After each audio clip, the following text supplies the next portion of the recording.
And this is Mick, the Doctor of Digital.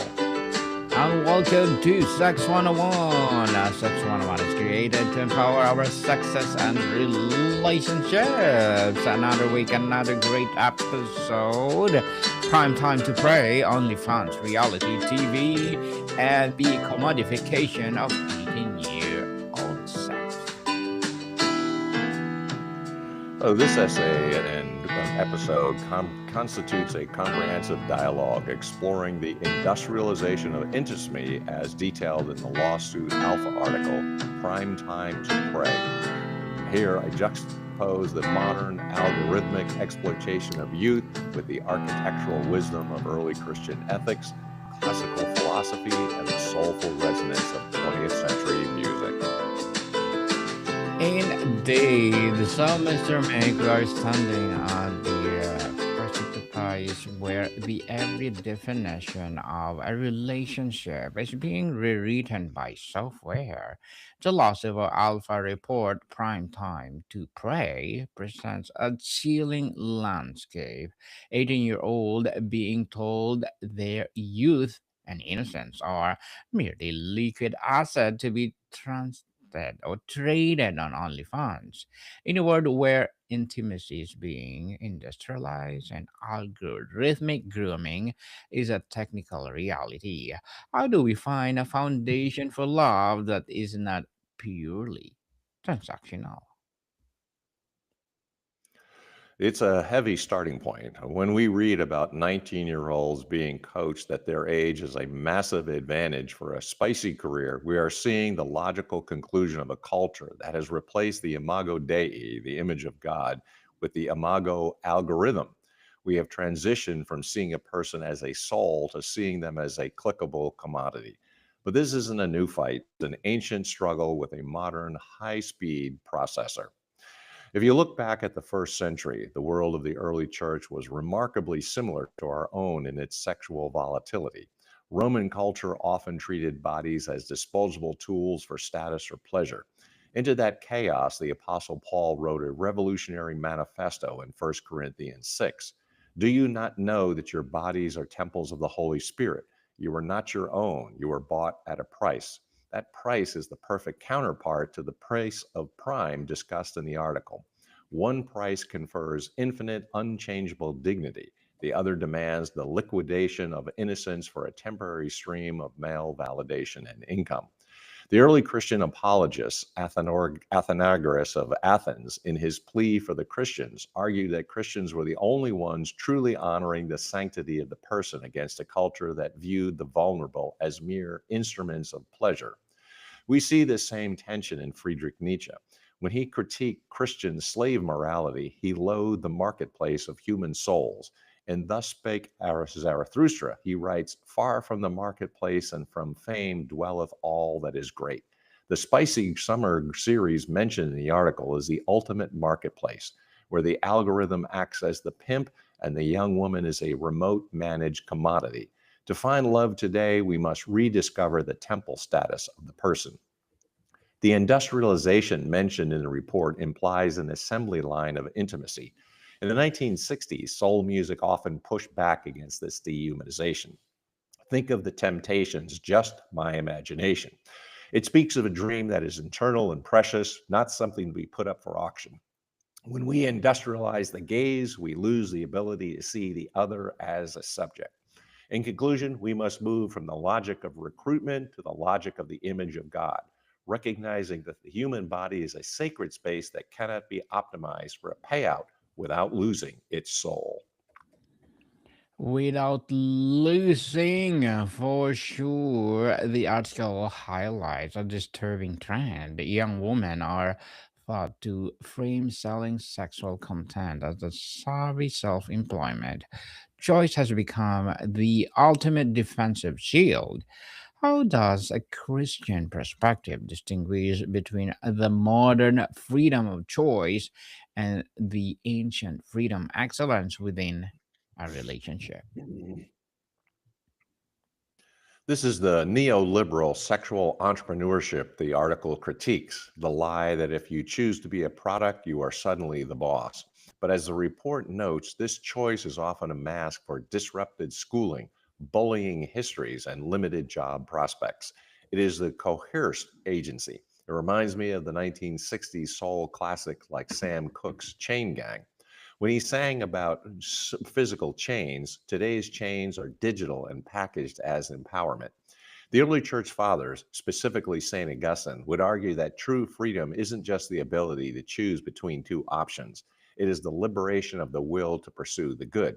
In Confessions, Augustine reflects on his youth spent in the fog of lust, realizing he wasn't free, he was a slave to disordered desires.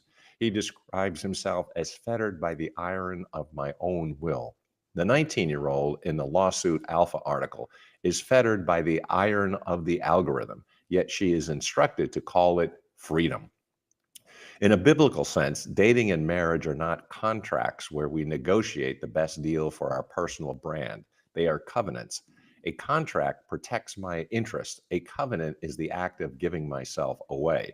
The report shows a world of asymmetric power relations where men are habitual buyers and women are commodities. This is what Martin Buber called the I it relationship, treating a person as an object. The 1950s and 1960s country and soul music often captured the weight of these covenants. When Percy Sledge sings When a Man Loves a Woman, he describes a man who would give up all his comforts for the beloved. This is a sacrificial gravity there that the digital economy cannot replicate. The empowerment narrative is a form of cheap grace, as Dietrich Bonhoeffer called it, offering the illusion of power without the substance of being truly known. In conclusion, we must move past the superficiality of choice and rediscover the sacrificial language of covenant to protect the vulnerable. Protect the vulnerable for sure. And one of the most visceral parts of the prime time to pray report is the algorithmic grooming for young men. It suggests that algorithms prime boys as a future buyers by funneling them toward extreme content. If the machine is training men to be habitual buyers, how does the Christian view of the gays offer a way out?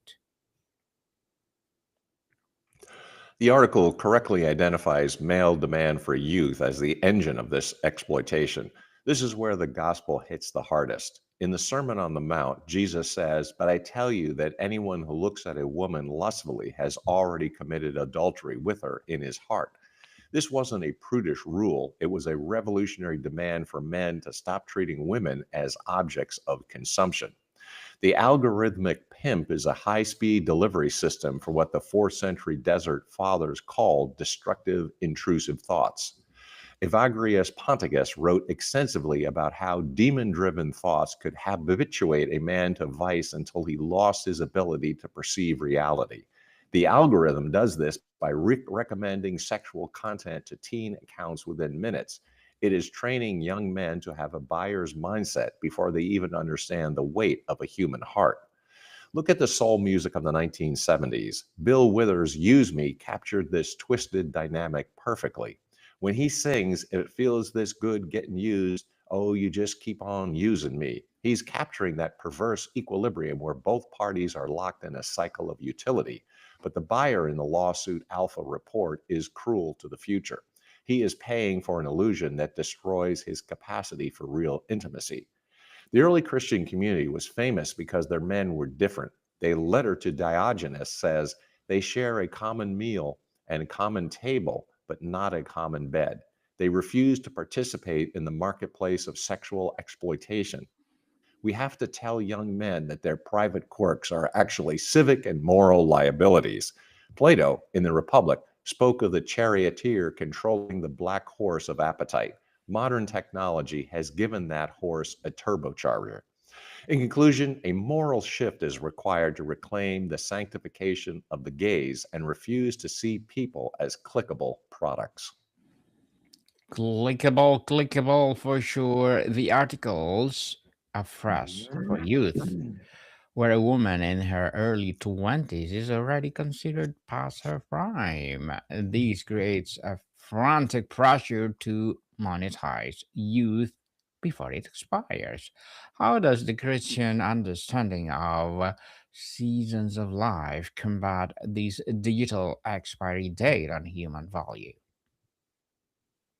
Mr. Mike? This is where the digital marketplace becomes truly demonic. It treats a human being like a carton of milk with an expiration date. The report mentions men requesting schoolgirl outfits because they want the barely legal aesthetic. This is a refusal to grow up, what C.S. Lewis called the inner ring, the desire to always be on the inside of what is young and trendy, which leads to a hollowed out soul. In a Christian tradition, time is not a countdown to irrelevance, it is a journey towards sanctification. The early church honored the widows and the elders. Wisdom and beauty were seen as things that accrued over time. St. Gregory of Nyssa spoke of that idea that the soul is in a state of constant growth and stretching toward God. There was no prime time after which you were irrelevant. Look at the music of the 1960s, like the Beatles, When I'm 64. There was a cultural imagination for growing old together. Will you still need me when I'm 64? Today's primetime logic says, no, I'll replace you with an 18-year-old because the algorithm rewards newness. This is the cruelty of the future, the article warns against. Psychologically, the youth fetish is stunted development. Men habituated to teen imagery lose the ability to appreciate the complexity of a mature woman. The book of Sirach says, a friend and companion encounter each other at the right time, but better than either is a wife with her husband. This right time isn't a prime time for sale. It's a season of life where two souls are ready to be joined. We must reject the market rule of youth as currency and embrace the kingdom rule of character as well. In conclusion, value in the economy of God does not expire. It matures into the beauty of holiness, which the old country hymns remind us dares not fade like the flower of the field. The flower and Mr. Meg, the article notes that the blunt legal tools often backfire, erasing income streams but doing nothing to stop male demand. It suggests we need targeted economic alternatives for at risk girls. And how does historical Christian focus on charity and justice offer a more robust situation or solution than just deplatforming? The article is correct. In every age, the price of illusion is paid in the currency of the young. Historically, the early church was the first social safety net. They collected offerings to support orphans and widows who would otherwise be forced into the sex work of the Roman world. Justin Martyr, in his first apology, describes how the community's wealth was used to provide for those in need so that no one should be driven to necessity. St. Basil the Great in the 4th century built the Basiliad, a hospital and poorhouse. He understood that you cannot tell someone to be virtuous if they are starving. The economic coercion of the report mentions is a failure of the community to be a real body of Christ. If an 18-year-old thinks OnlyFans is her only plausible path, that is a civic and moral liability for all of us. The glossy rhetoric of my body, my business, is a false social contract that promises independence while delivering financial dependence. Furthermore, we face the modern terror of the vast blackmail surface, the permanent digital archive. The internet is the ultimate Pharisee. It never forgets and never forgives. But the gospel does. In the first century, many Christians had colorful pasts. Paul writes to the Corinthians after listing various sins, he says, and that is what some of you were, but you were washed. This were is the most important word for any relationship. It allows for a new creation. We need to be like the 1970s outlaw country stars, Johnny Cash or Waylon Jennings, who sang about redemption from the darkest corners. Cash's The Man Comes Around is a reminder that there is a higher audit than the independent audit of a platform's policies. While the digital world creates permanent archives of our mistakes, the Christian community must be a permanent archive of grace, offering a way back for those that the algorithm has discarded and weaponized. In conclusion, we must offer tangible economic paths that do not require the sale of the self. So, Mr. Meg, the article ends by calling for a legal or cultural shift that frames your fetishization as a civic and moral liability. How can we practically build a counter culture that protects the youth and innocence the world wants to prey upon? We have to be warriors of the heart. The quote from the article is perfect. The society that separates its scholars from its warriors will have its thinking done by cowards and its fighting done by fools. We need scholars who understand the recruitment logic of OnlyFans and warriors willing to fight for the innocence of the next generation. We must stop counting down to 18 as a sexual event and start seeing it as a civic birth. This means dating cannot just be a private quirk, it must be a public commitment. We need to return to the classical Christian view of marriage as a small church, as St. John Chrysostom called it. It is a place where two people protect each other from the predatory buyers and the marketplace. It is a fortress of sanctity in a world that wants to monetize every square inch of the human soul. We should listen to the wisdom of the 1950s to the 1970s pop and rock era, music that believed in true love and waiting. Think of the Righteous Brothers' Unchained Melody from 1965. I'll be coming home, wait for me. There is a sense of time and faithfulness that the primetime algorithm hates. The algorithm wants now, new, and young. Love wants forever, old, and faithful. It is the will of the two to create that one which is more than those who created it, as Nietzsche described marriage. The Spicy Summer series is a warning flare. It tells us that our asymmetric power relations are breaking the world. But as the article says, the strong man is strongest alone when the hour is darkest. We must be strong enough to choose different path, a path of character, covenant, and Christ-like love. We must scrutinize adult male demand and offer a better demand, a demand for holiness.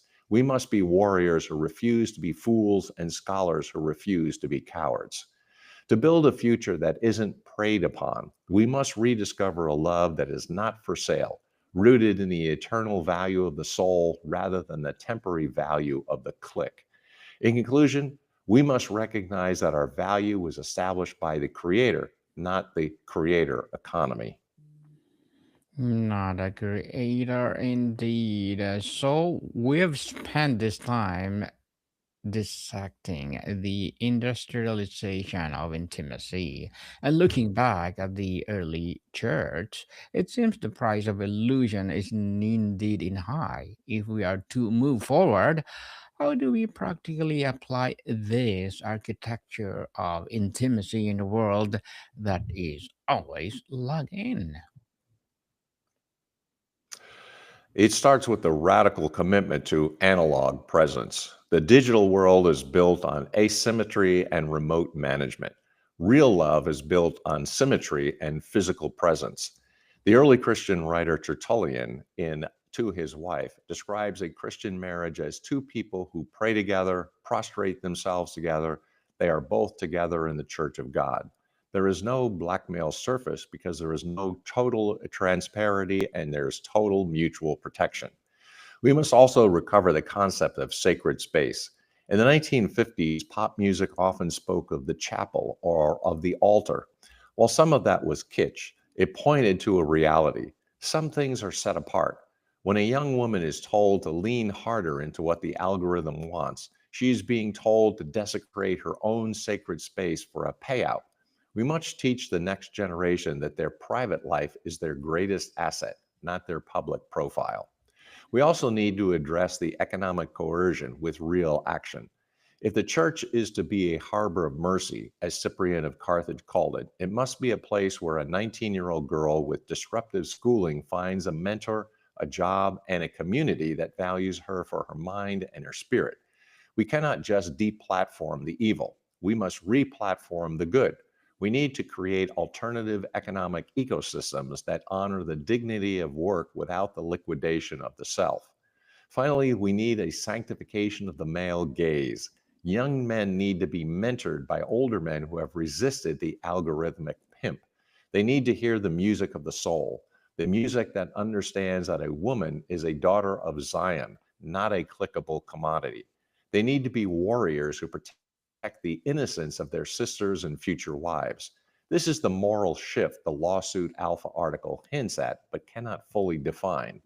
In the end, the primetime algorithm will fail because it cannot provide what the human heart actually craves to be fully known and fully loved. The algorithm can only provide the illusion of being known. Real intimacy is found when we log off from the marketplace and log into the covenant. As we navigate the end of the year and beyond, let us be the ones who pay the price of truth rather than the price of illusion. In conclusion, let us be the ones who build a culture where youth and innocence are not preyed upon, but are cherished as the currency of the kingdom. Mr. Meg, the concept of the blackmail surface is particularly terrifying for the younger generation. The idea that mistake made at 18 can be weaponized at 38 is a form of digital predestination. How does the Christian narrative of redemption provide a practical shield against this? It provides a counter archive. In the ancient world, a decree of manumission was a public document that proved a slave had been set free. Once that document was issued, the former master could no longer weaponize the person's past status. The gospel is a decree of manumission for the soul. When Paul says there is now no condemnation for those who are in Christ Jesus, he is speaking of a seal that the watchers of the digital world cannot break. Psychologically, we must help young people build an identity that is not data driven. If your identity is based on likes, tips, and algorithmic validation, you are infinitely vulnerable to blackmail. If your identity is based on being a child of God, you are strongest alone when the hour is darkest. You have a foundation that the algorithmic pimp cannot touch. We should look to the grit and honesty of 1970s country music, artists like Chris Christopherson or Loretta Lynn. They sang about the scars of life, but they didn't see them as permanent, clickable liabilities. They saw them as part of the journey of the soul. Christopherson's Why Me, Lord is a profound acknowledgement of unworthiness and the archive of grace. It's a refusal to be defined by the marketplace version of yourself.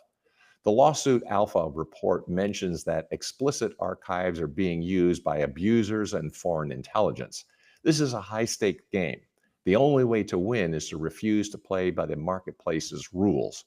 We must create a culture where forgiveness is more viral than scandal. We must be a community that says, we know what you were, but we celebrate what you are. This is the only way to shorten the blackmail surface and give young people their future back. The permanent archive of grace is the only thing that can stand against the permanent archive of the algorithm. It's the only place where the price of prime is replaced by the price of peace. In conclusion, as we move forward into the future, let us be the curators of that grace, ensuring that the currency of the young is spent on things that actually last, on character, on community, and on love that bears all things, believes all things, hopes all things, endures all things. Endures all of things. So, Mr. Meg, thank you so much for sharing your knowledge and wisdom to the world. Thank you, thank you, thank you.